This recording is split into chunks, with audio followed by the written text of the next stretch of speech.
श्रीमद्भागवत गीता साधक संजीवनी अध्याय 1 श्लोक नंबर 56। श्री दुखे ध्यानुदिग्यमनं सुखेषु विगत इष्प्रा वीतराग्य भवक्रोधम् स्थिति मूर्छते। दुखों की प्राप्ति होने पर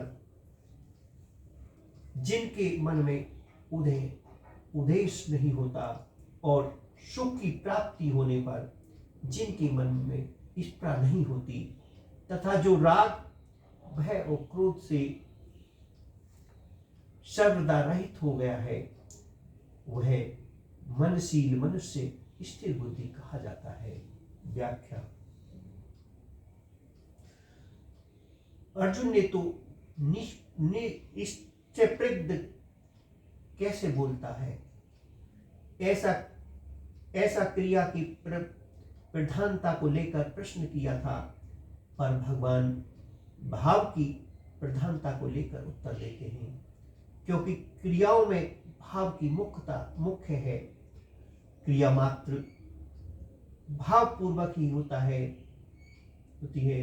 भाव बदलने से क्रिया बदल जाती है, अर्थात बाहर से क्रिया वैसी ही दिखने पर भी वास्तव में क्रिया वैसी ही नहीं रहती।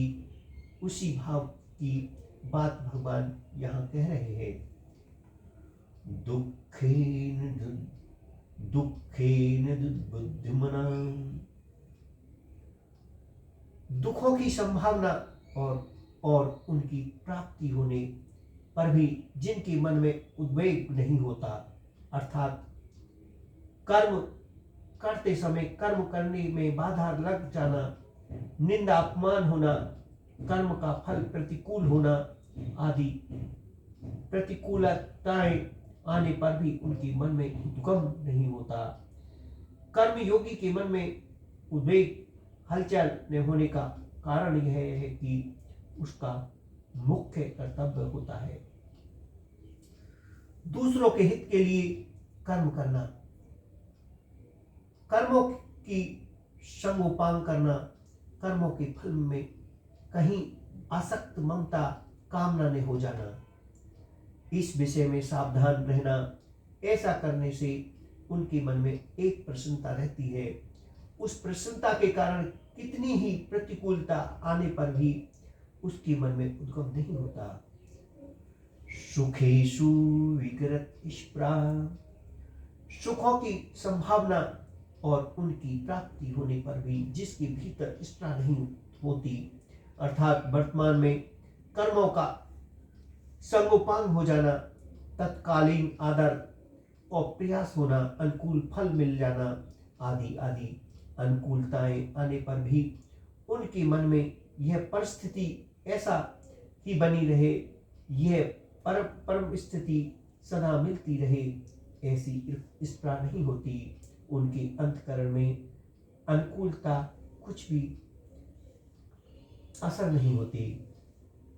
वीतराग्य भाव क्रोष्ठम, संसार के पदार्थों का मन पर जो रंग चढ़ जाता है उसका राग कहते हैं। संसार के पदार्थों का मन पर जो रंग चढ़ जाता है उसको राग कहते हैं। पदार्थों में राग होने पर अगर कोई सबल व्यक्ति उन पदार्थों का नाश करता है, उनसे संबंध विच्छेद करता है, उनकी प्राप्ति में विघ्न डालता है, तो मन में भय होता है। अगर वह व्यक्ति निर्बल होता है तो मन में क्रोध होता है, परंतु जिसके भीतर दूसरों को सुख पहुंचाने का, उनका हित करने का, उनकी सेवा करने का भाव जागृत हो जाता है, उसका राग स्वाभाविक ही मिट जाता है। राग के मिटने से भय और क्रोध भी नहीं रहता, अतः वह राग भय और क्रोध से सर्वदा रहित हो जाता है। जब तक आशिक रूप से उदय इष्टा, राग, भय और क्रोध रहित तब तक वह साधक होता है। उनकी सर्वदा रहित होने पर वह सिद्ध हो जाता है। वासना, कामना आदि सभी एक राग के ही स्वरूप हैं। केवल वासना का तात्पर्य होने से उसके अलग अलग नाम होते हैं। जैसे अंतकरण में जो छिपा हुआ राग होता रहा है उसका नाम वासना है। उस वासना का ही दूसरा नाम आसक्ति और प्रियता है। मेरे को वस्तु मिल जाए, ऐसी जो इच्छा होती है उसका नाम कामना है। कामना पूरी होने को जो संभावना, उनका नाम आशा है। कामना पूरी होने पर भी पदार्थों के बढ़ने की तथा पदार्थों के आदि मिलने की जो इच्छा होती है उसका नाम लोभ है। लोभ की मात्रा अधिक बढ़ जाने पर का नाम तृष्णा है। तात्पर्य है कि उत्पत्ति विनाशशील पदार्थों में जो खिंचाव है, श्रेष्ठ और महत्व बुद्धि है, उसको वासना कहना, कामना आदि नामों से कहते हैं। स्थिति मुक्ति व्यक्षते, ऐसे मनशील कर्म योगी का बुद्धि स्थिर अटल हो जाती है।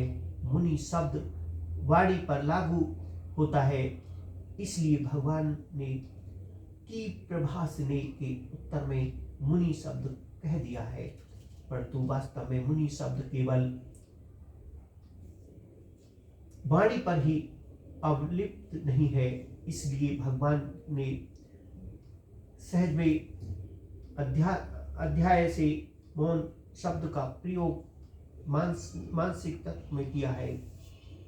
वाणी के तप में नहीं। सहज अध्याय का 16वें श्लोक कर्म योग का प्रकरण होने से यहाँ मनशील कर्म योग को मुक्त कहा है। मनशीलता का तात्पर्य है सावधानी का मनन, जिससे कि मन को कोई कामना आसक्ति में रह जाए। निरंतर आसक्त रहना ही सिद्ध कर्मयोगी की सावधानी है, क्योंकि पहले साधक अवस्था में उसकी ऐसी सावधानी रही।